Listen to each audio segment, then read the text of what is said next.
no ar.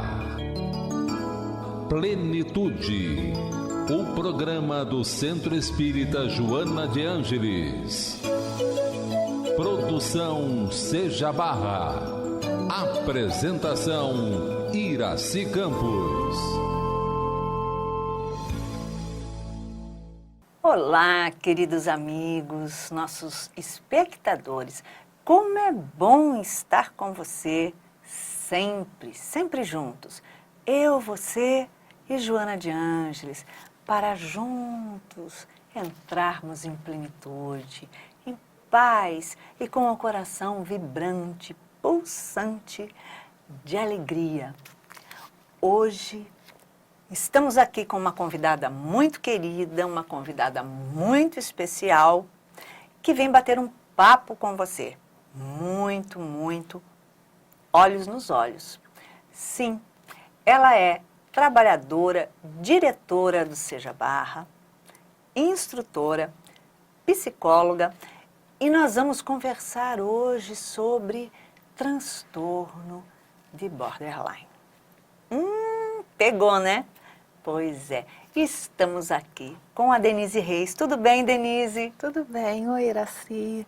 Oi queridos, que bom estar aqui de novo com vocês, falando de um assunto que muito poucas pessoas conhecem, mas que está com uma incidência muito grande, né? Muita gente tem. Exato. Síndrome de borderline. Vamos lá. Denise, esse tipo de transtorno que nem é muito conhecido e está presente em tantas pessoas que convivem, aliás, conosco, e a gente muitas vezes não sabe que a pessoa tem essa síndrome, e nem ela sabe, né? Mas que deixa a gente em pânico até. O que é que significa síndrome de borderline? Explica para todo mundo que está aqui nos ouvindo. Então, o transtorno de borderline é um transtorno que ele é... Agora que ele está sendo mais diagnosticado, mais conhecido, porque ele realmente se mistura com outros transtornos, né? Então, às vezes você tem o bipolar, e aí você acha que é bipolar, mas na verdade é border, você tem síndrome do pânico, você tem outras síndromes ou transtornos que podem estar ali, olha, no limite que se confunde com borderline, né? Porque borderline é transtorno de personalidade limítrofe, passa sempre do limite, né? E muitas pessoas apresentam esse transtorno. Às vezes você tem uma pessoa, você acha ela complicada, você acha mau caráter, você acha abusada, mas na verdade ela tem o transtorno. É importante a gente observar o que ele traz, Iraci, porque ele acomete, na verdade, 6% da população mundial. É muita coisa. E às vezes você está convivendo ali, você não está entendendo que dificuldade é aquela, e quando você faz o diagnóstico, você tem mais chances de cuidar da pessoa, ter uma vida relacional um pouquinho mais tranquila, porque borderline não tem nada de tranquilo, né? É uma explosão de emoções, sentimentos que se descontrolam o tempo todo. Então, essas pessoas vêm apresentando diversas situações no seu dia a dia, onde atrapalha o trabalho, o relacionamento afetivo, a família, e ela começa a não conseguir se relacionar com as pessoas, o que causa transtorna a vida de todo mundo. É um sofrimento muito grande, muito grande. Porque, em realidade, ela é bem superior, né, ao bipolar. Então, quando você olha esses outros transtornos todos, eles acabam sendo mais calmos do que o do borderline. É porque é uma explosão, né, de várias coisas juntas. Então, por exemplo, o bipolar, ele pode passar 3 meses naquela depressão, 1 mês, 3 meses, aí depois vem aquele processo mais 3 meses de euforia, né? O borderline não. No mesmo dia ele pode entrar numa euforia muito grande e em depressão rapidamente voltar para o nível de euforia. E é todo dia, E é né? o tempo todo, o tempo todo. Então quem convive quase não suporta isso, né? Não é É uma fácil. montanha Tem que russa. saber exatamente como trabalhar isso para a gente conseguir, né, conviver sem se colocar em risco, né? Porque o borderline, geralmente, pelo próprio transtorno, são pessoas manipuladoras, São. que jogam, que, né, com as emoções, que não é fácil. Vamos lá. Qual é a incidência desse transtorno nessa população de hoje aí, tão exposta? Então, como eu falei, são 6% na população mundial, né? E ela tem uma incidência maior em cima das mulheres. 75% são mulheres que apresentam borderline. Olha só. Porque ela tem uma ligação com as questões afetivas. Uhum. Né? Então, assim, muita coisa pode ter acontecido na infância, que derivou, né, esse processo de desencadeamento do border. Então, violência sexual com as crianças, falta de estrutura familiar, um abandono, né? Porque você vê que as características do border é desesperadamente tentar segurar as pessoas onde você tem a relação afetiva, e é por isso que ela manipula, é por isso que ela traz aquilo de uma forma quase que vampiresca, a gente pode dizer. Ela suga tudo que ela pode, ela prende, ela tenta reter o máximo que ela pode para poder não ter a sensação de estar sendo abandonada. Né? Sim. E principalmente porque ela vai manipulando a situação, porque ela precisa ser sempre o foco da menina dos olhos da pessoa que ela ama. E quando a gente fala de ama, não estamos aqui falando de amor homem-mulher, nós estamos falando, generalizando. Isso, né? A atenção tem que estar para ela. Sempre. Por isso que também se confunde com transtorno histriônico, né? Personalidade histriônica. Porque ela seduz, né? Ela quer atenção para ela tenta buscar ao máximo as pessoas das quais são o foco dela, que fiquem completamente voltadas para ela. Ela procura passar, geralmente, uma imagem, né, de uma pessoa, assim, firme, séria, lúcida, né, uma pessoa equilibrada. E, em realidade, ela é bem manipuladora e não tem escrúpulos, né? Não tem limite mesmo. Ela não tem nada de equilíbrio, nada. Se você vê, a atitude dela é uma atrás da outra, é em desequilíbrio, ela já demonstra isso. A falta de escrúpulos, como você falou, vai depender do espírito que está se apresentando ali, né? Sim, sim. Porque alguns conseguem até ter escrúpulos, né? Por causa de uma questão de estar mais atento. Se segurar, eu digo, né? Isso. Mesmo assim, ela vai utilizar de todas as artimanhas para ela não se sentir em tanto sofrimento, porque o sofrimento é muito grande. Sim, total. Quais são os maiores problemas que surgem na vida de alguém quando se manifesta esse tipo de transtorno? Olha, se tem um problema muito forte que eu acho que se apresenta, e se eu me lembro bem, são 10% dos que apresentam borderline de cometer suicídio. Né? Esse eu acho que é o mais grave. Eles se ferem muito, se automutilam muito. Isso é real. Né? O processo de culpa é muito grande. Eles não conseguem lidar com a questão deles. A personalidade, ela fica meio que desconstruída para eles, sabe? A autoimagem fica abalada, porque eles não conseguem. Existe uma desassociação da personalidade. Tem uma auto-baixa estima muito grande. Muito forte. Auto-baixa estima. Essa autoimagem, eles não conseguem fazer o processo, por exemplo, de individuação. Né? Exatamente. Porque justamente por causa desses problemas da infância, né, que foram desencadeando, vão fazendo com que ele não consiga encontrar. E é uma pena, Iracy, porque eu percebo que são pessoas inteligentes, que são pessoas... O borderline, tem um nível de inteligência muito alto. Isso, que seriam excelentes trabalhadores, se não fossem tão, né, volúveis, tão altos e baixos. Sim.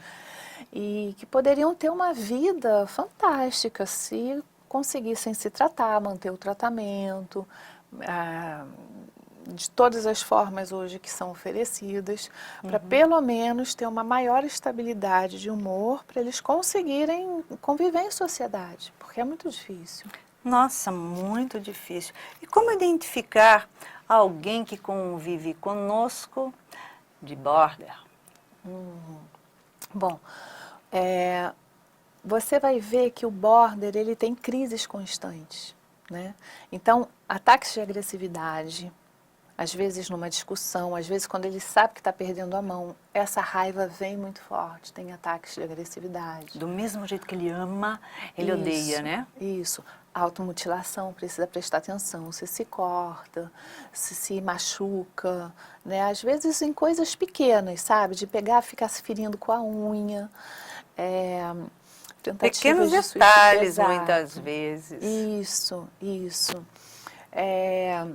Essa parte da afetividade, ela não consegue se relacionar.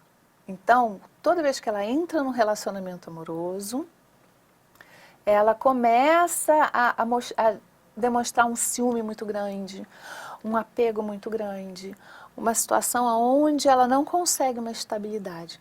Toda vez que o border começa a se relacionar, ele começa a trazer para fora justamente o transtorno, começa a aparecer mais, e aí ele é facilmente identificado. Ele vai se expondo de uma forma, né?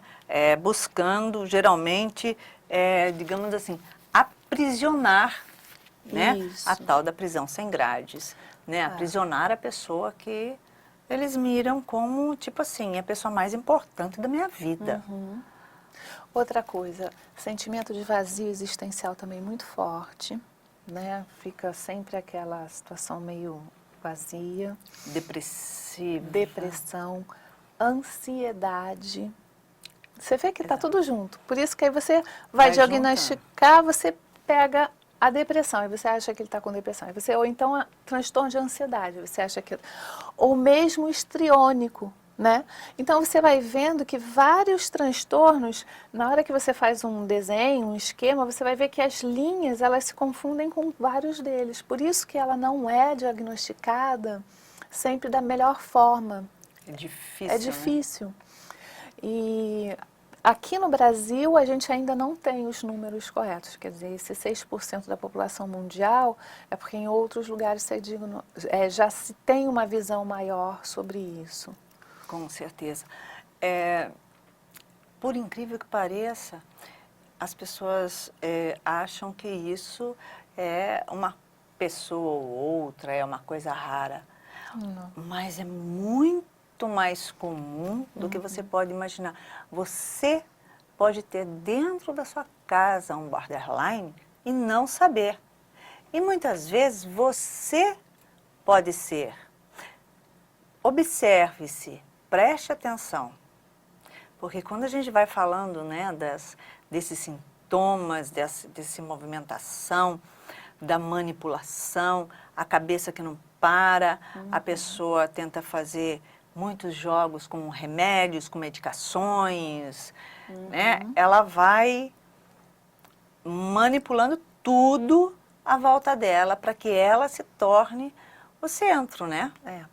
E ela tem um processo de imaginação, uma distorção da realidade. Total. Então, assim, ela começa a imaginar também situações de perseguição do outro, o que está pensando, aí ela começa a encadear um processo que vem de encontro com essa necessidade da pessoa de ser amada, de ser vista, de ser querida.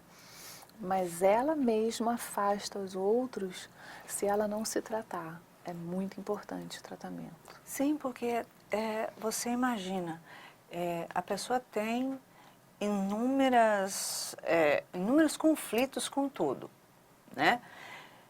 E quando ela começa a perceber que ela, por exemplo, faz aquele jogo emocional, ela é a sofredora, ela é a vítima, e ela vê que isso deu efeito, infeliz de quem está na mão da pessoa, né?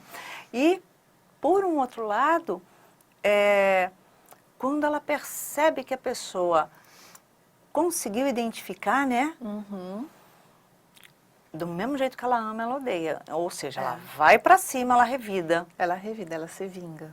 O Ela é tempo altamente chantagista. Então, por exemplo, se você não faz aquilo que ela quer, ela ameaça se matar, ela ameaça se ferir. Então, ela usa tudo que ela pode para conseguir a sua atenção e prender você naquilo que ela quer, como ela quer. Né? Uma não aceitação de como a vida é. Ela quer que seja tudo da forma dela. E buscando sempre gerar culpa no outro, né? Como que a gente trata esse tipo de transtorno? Olha, primeiro o diagnóstico tem que ser dado por um psiquiatra. Né? Sim. O psiquiatra é o primeiro. Ela precisa se medicar, hoje são várias as medicações que podem ajudar ela a ter uma estabilidade maior de humor, né? A não ter tantos altos e baixos. Tomando o remédio direitinho. Direitinho, não pode dar bobeira, não pode. Uma psicoterapia também é muito importante. Ali ela vai falar, ela vai elaborar, ela vai começar a se conscientizar, né? Buscando seu eixo, buscando acessar uma condição mais salutar na sua vida, né? Então, assim, a reflexão que ela vai fazer na terapia, um terapeuta mais habilidoso vai conseguir ajudar ela a se estabilizar também internamente, né? Porque, assim, a medicação, ela ajuda, Iracy, mas a terapia falada é essencial para que a pessoa também possa elaborar bastante, sabe? E é importante que a pessoa saiba qual é a síndrome que ela tem. Claro, muitas vezes precisa de internação, porque às vezes vem a crise e ela precisa ser internada para estar fora de perigo. Dela mesma, né? Dela mesma. A família precisa entender e colaborar, porque quando você é só um amigo, ou só um patrão, ou só uma pessoa que convive, não está tão disposto de entrar numa convivência dessa forma, né? Porque não é fácil. Não é fácil. A pessoa entra na tua vida como se fosse tomar conta, Isso. né? A família não. Ela precisa reestruturar uma base, ela precisa estar junto, tomar conta, principalmente com o processo quando existe a automutilação e o suicídio, tentativa de suicídio. E isso é gravíssimo. Então precisa que a família entenda o que realmente é para poder estar junto. Senão fica uma gama de acusações, né? Porque você é isso, porque você é aquilo, e isso vai descendo mais ainda a autoestima e aí piora o quadro em vez de melhorar. Eu acho importante até, Denise, salientar a necessidade daquele que convive com o borderline dele ser uma pessoa extremamente firme. Não ser o tipo de pessoa paternalista, que passa a mão na cabeça. Não pode ser. Não pode ser. Geralmente, a família também traz algumas questões emocionais e também problemas relacionais. Nossa. Além do que, o border, ele também é hereditário, né? Então, assim, muitas vezes ele herda isso de um familiar. Então, é um border cuidando do outro, sabe?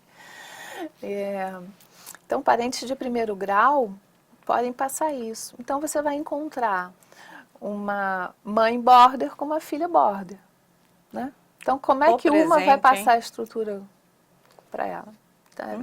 É complicado. Porque, na verdade, um doente precisando do outro, né? Precisando do apoio, da ajuda, e tem hora que você dá, tem hora que você não tem condição, porque você nem visualiza a situação, né? Quais são as causas que desencadeiam esse processo? Porque muitas vezes, como a gente conversou no começo, né? Você dizendo que a criança foi abusada sexualmente, não sei o quê. Mas nem sempre é isso. Não. Porque às vezes eles jogam, criando uma situação dessa, mas não é isso, né? Conversa um pouquinho com a gente sobre isso. Então, tem alguns fatores até que, como eu falei, são hereditários, né, de desestruturação. A gente percebe que algumas vezes ela pode eclodir com o uso de drogas. Porque como existe essa questão da personalidade, né, que começa a ficar desassociada, ali você pode ter um início, né, de um desencadeamento de borda, que às vezes está ali quietinho. Sim. Então você não tem uma fonte segura de saber aonde que foi desencadeado, mas você tem já esses indícios para que você possa tentar minimizar através do tratamento. Vai ali na fonte, recolhendo todas as informações para fazer uma investigação melhor da onde está vindo toda aquela problemática que está se apresentando no indivíduo, né? Tem uma certa idade que começa a desenvolver, apresentar esse transtorno, ou é desde muito pequenininho? Não. É na adolescência. Né? Pode ser na adolescência. Alguns na fase adulta, outros na adolescência. Se bem que na adolescência você não pode dar o diagnóstico, porque ele pode se confundir com as próprias questões da adolescência. Sim, né? Porque o adolescente, acho que ele pode tudo, ele vai mudar o mundo num segundo. Então, como a adolescência é um momento de muitas transformações, de altos e baixos, hormônio bombando, né? Então, eles também têm as questões emocionais, que hora está ótimo, hora está em depressão, hora está morrendo, hora... Tudo é muito, né? Isso.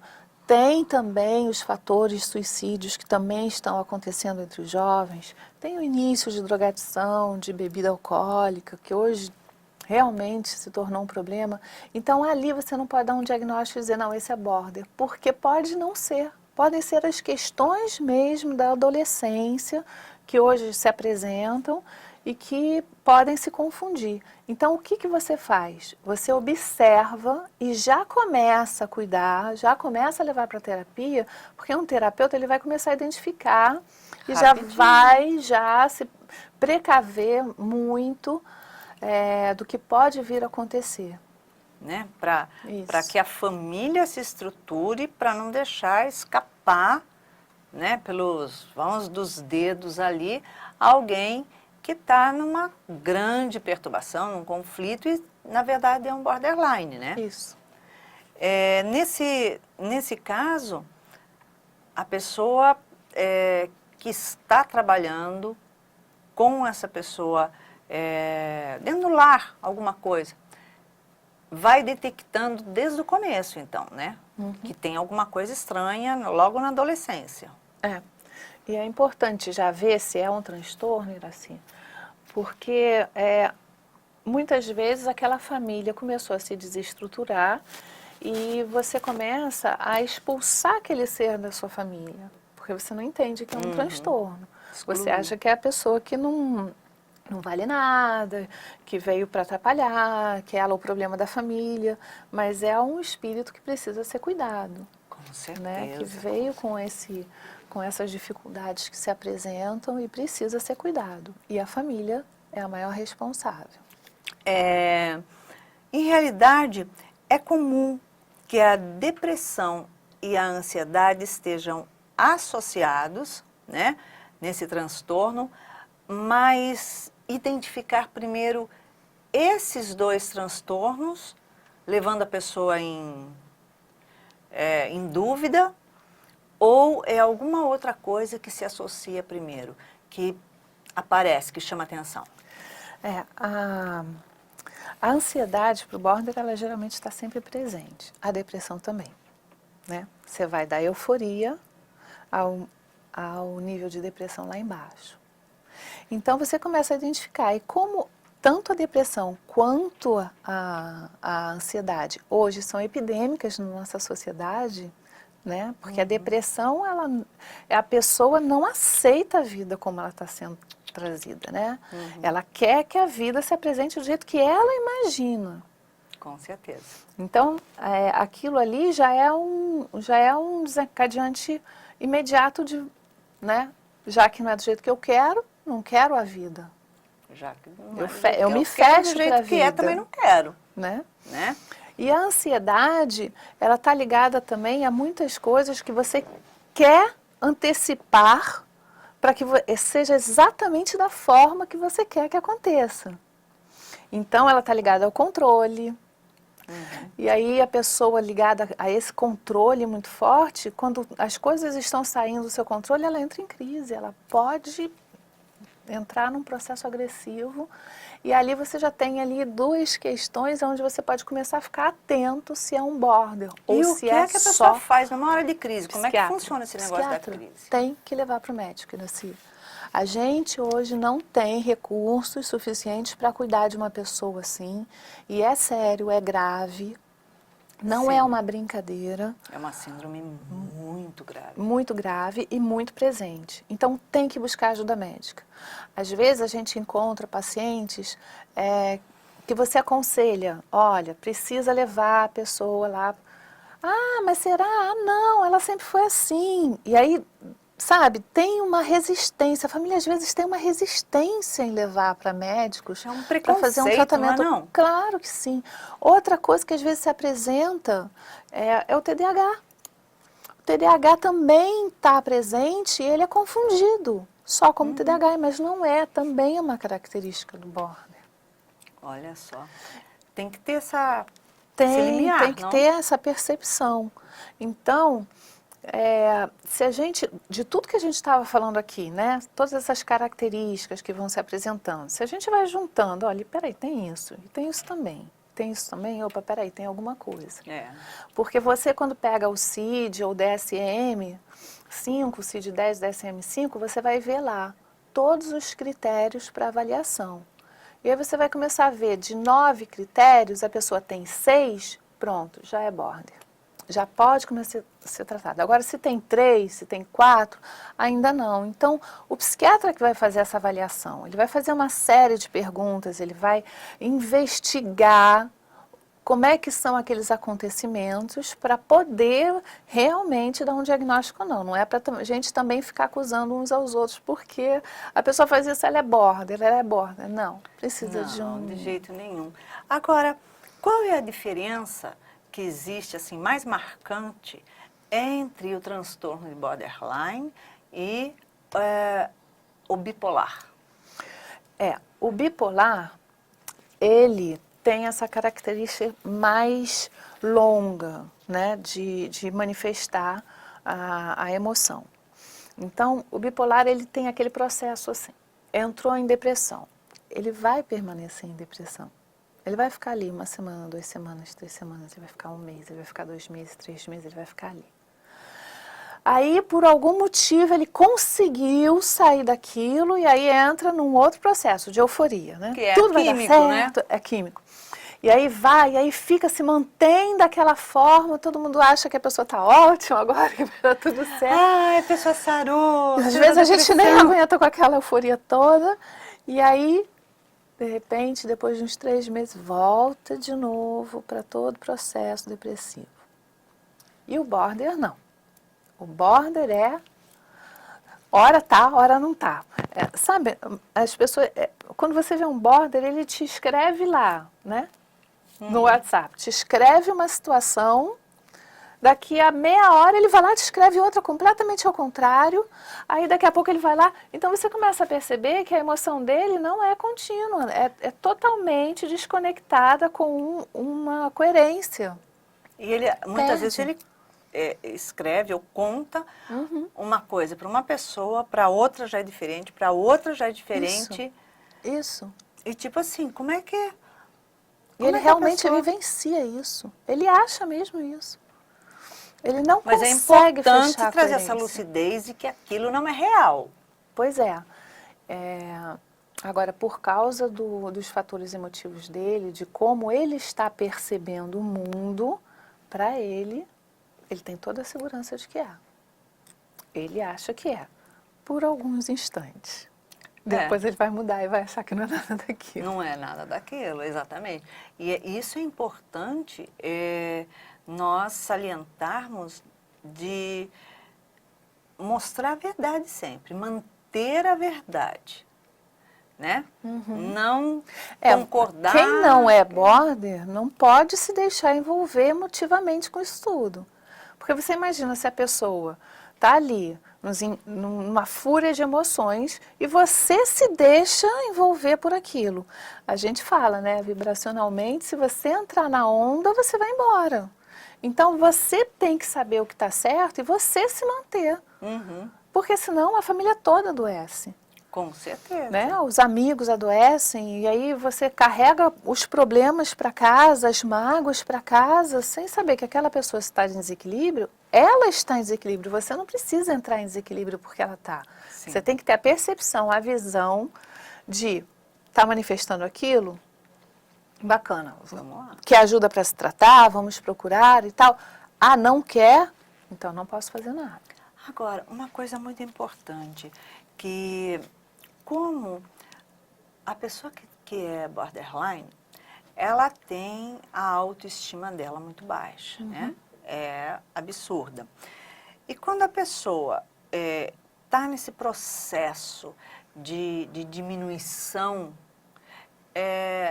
ela pode, por exemplo, exatamente por causa da baixa autoestima, sair comprando o mundo para se sentir realizada, ou seja, estourando todos os cartões de crédito, fazendo coisas, tipo assim, para que você comprou isso?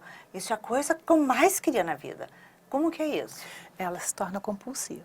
Ela se torna compulsiva. A autoimagem, quando está afetada, ela leva a pessoa a buscar qualquer coisa que faça ela se sentir melhor, né? Ela se sente inferior a qualquer outra pessoa. Então, o que vai fazer ela se sentir melhor? Então, muitas vezes, essa compra, ela vai buscar no objeto o que está faltando nela, que às vezes não está.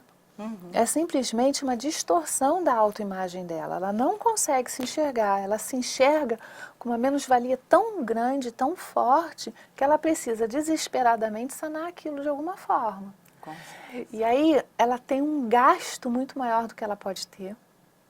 Ela gasta, ela compra, ela dá dinheiro.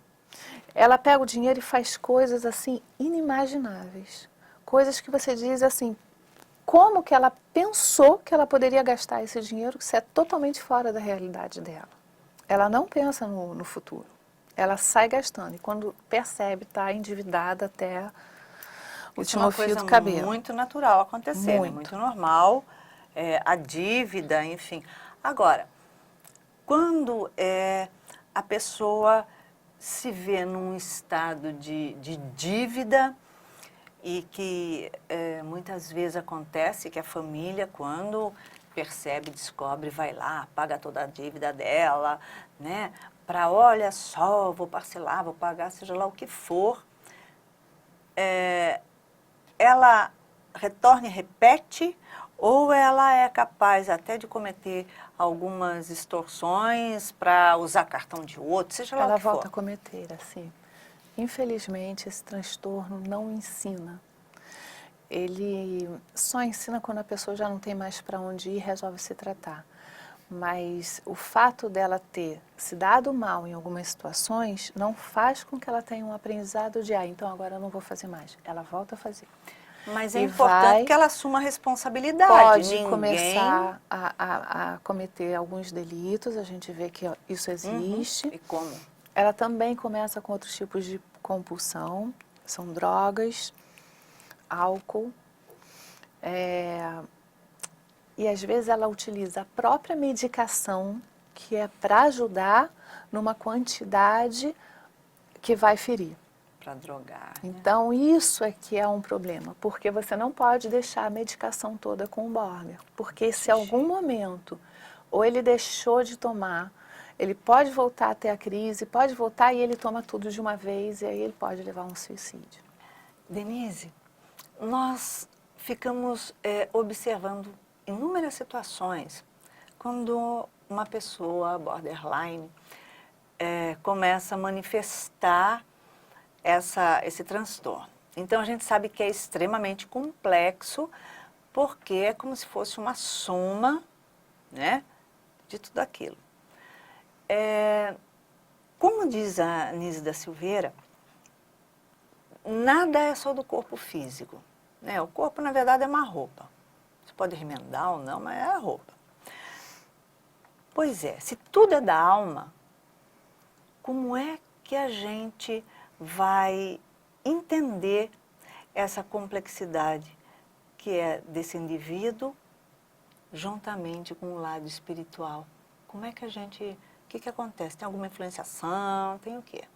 Sempre, sempre tem. A Nise fala, o Divaldo fala, né, nos livros que ele desenvolveu sobre transtorno, junto com outros autores também. A Joana fala sobre isso também. A gente vê, Iraci, que o corpo vem impregnado do que a alma manifesta. Né? Ela manifesta no corpo aquilo que ela está trazendo. Sim. O que não foi resolvido, o que ainda está em conflito, o que ainda está transtornado. Se eu estou em uma existência onde eu sou uma confusão ambulante, onde eu não consigo lidar com as emoções, os sentimentos conturbados, tudo aquilo eu vou carregar junto. A gente, pela literatura espírita, a gente vê que mesmo no plano espiritual, os espíritos ainda são muito perturbados pelas suas próprias questões.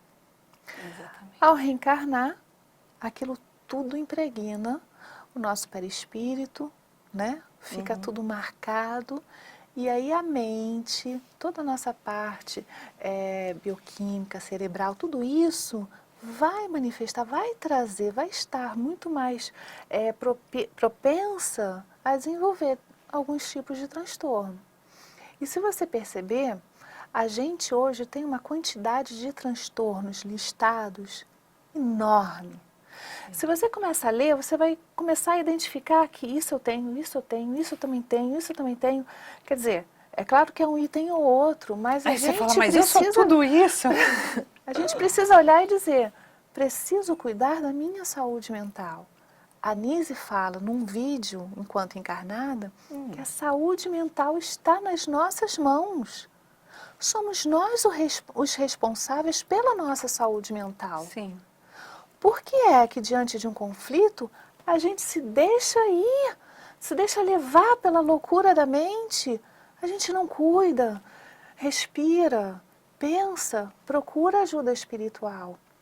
Quantos centros espíritas auxiliam através dos cursos, das palestras, dos passes, tratamentos espirituais, mesas mediúnicas, para auxiliar a parte espiritual que está doentia?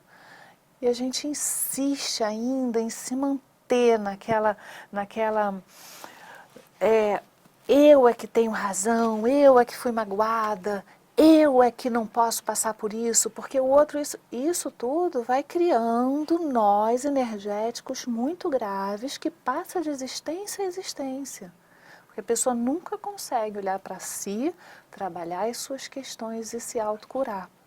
Ela está sempre com o olho no outro, com a raiva, com a ira, com o ódio, com tudo que não consegue resolver e fica num círculo vicioso, que isso vai perturbando a mente cada vez mais, vai marcando o perispírito com uma força incrível.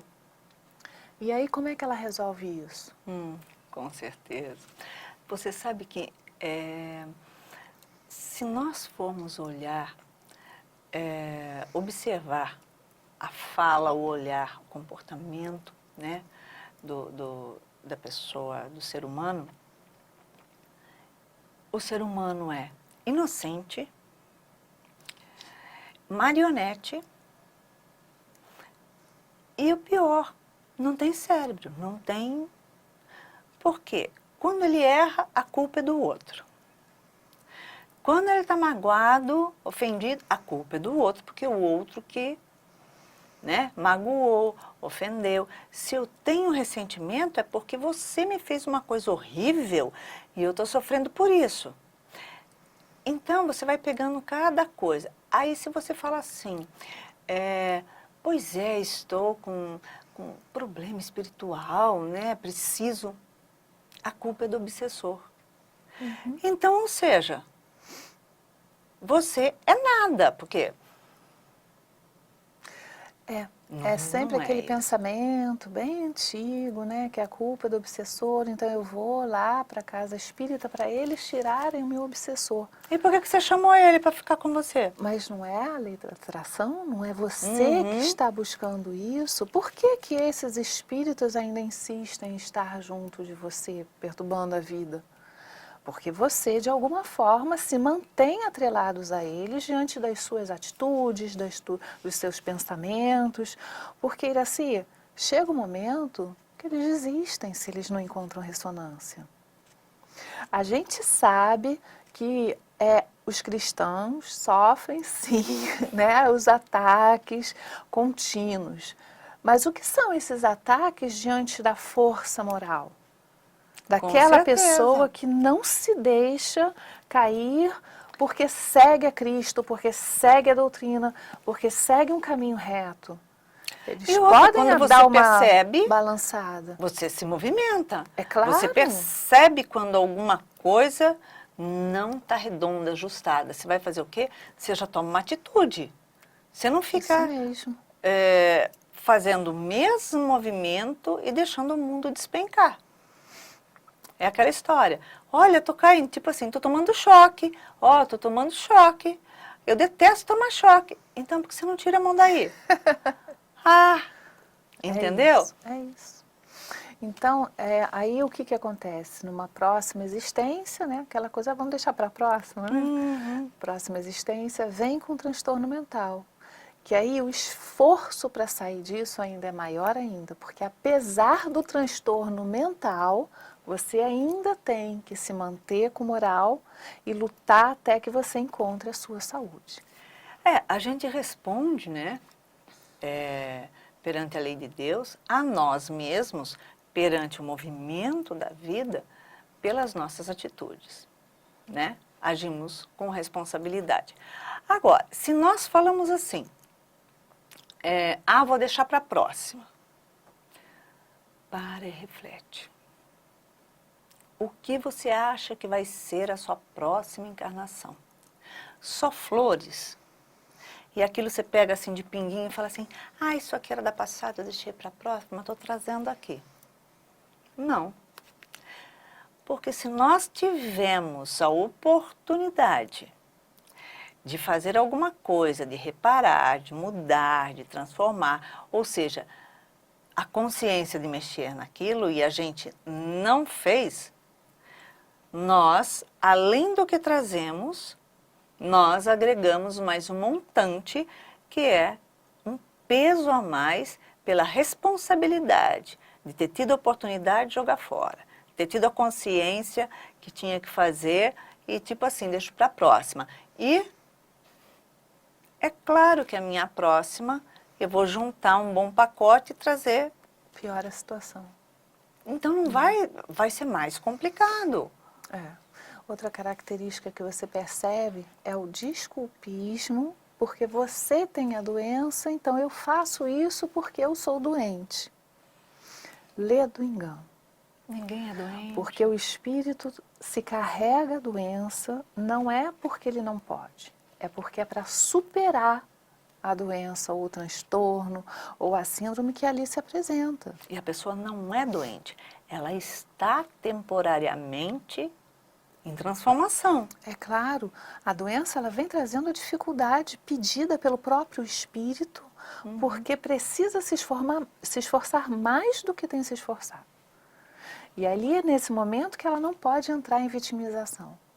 Ela tem que lutar para a cura, ela tem que lutar, se esforçar, buscar, mesmo que tudo isso seja muito difícil, que a dificuldade se apresente, não, ainda assim eu preciso melhorar, eu não quero permanecer dessa forma. Uma vida melhor, onde eu possa vivenciar com os amigos, ter relacionamentos saudáveis, precisa que eu me comprometa com o meu tratamento físico, espiritual e psíquico. Se não caminhar os três juntos, não adianta. Por isso que a gente fala, a terapia é importante, o psiquiatra é importante e o tratamento espiritual é importante. É porque a gente chama, pelos preconceitos que vêm, né, de outrora, a gente chama de cuidar da saúde do pescoço para baixo. Ou a máscara da frente, os olhos, porque estão externos, o nariz, porque não estou respirando direito, a boca, porque teve isso, os dentes, tal, tal. Mas o que está por trás disso, não faz parte, né? Eu cuido dessa parte. Então, a gente encara a saúde de procurar um médico, seja lá o que for, do pescoço para baixo. Gente, a cabeça é o guia, o principal órgão, é onde está ali centralizado a essência, né? A ligação do espírito, a nossa pineal. Então, peraí, essa parte você não trata. A vontade de querer ter uma doença para falar para os outros, eu sou coitado vítima. de mim. Quer dizer, no caso do border, é mais um gancho que ele consegue para trazer a compaixão para o outro ficar com pena e ele conseguir aquilo que ele precisa, que é a atenção contínua. E sem contar que eu já presenciei, né, border dizendo assim, não, eu ia fazer tal coisa, mas eu sei que não vão concordar, então eu utilizo falando o quê? Eu tenho, afinal de contas, a minha doença tem que servir para alguma coisa, né? Então a pessoa se faz de vítima. Ou seja, tem consciência, tem responsabilidade. Lembrando que a Nise, em todos os capítulos da terapia de apoio, ela começa dizendo que o transtorno que se apresenta ali precisa de tratamento espiritual, psiquiátrico e psicoterapêutico. Com certeza. Todos os capítulos. Então é isso. Chegamos ao final do Plenitude, deixando você em plenitude, porque o autoconhecimento traz a plenitude que buscamos. Deixa sua mensagem, sua frase, que já estouramos o tempo, sua frase para aqueles que estão nos acompanhando. Que possamos todos buscar a nossa saúde mental com coragem, com força, porque qualquer que seja a dificuldade que se apresenta, se ela está aqui, é porque a gente pode. Exatamente. Então, obrigada, meu anjo, pelo seu carinho, pela sua presença, e estando sempre conosco. E olha só, anotou todos os recadinhos? Então, vamos lá. Vamos para o México comigo, vamos? Você vai adorar, com certeza. E deixamos para você um beijinho cor-de-rosa, cheio de muito amor, para vibrar em você. Muita paz. Ótima semana. Plenitude. Produção Seja Barra. Plenitude.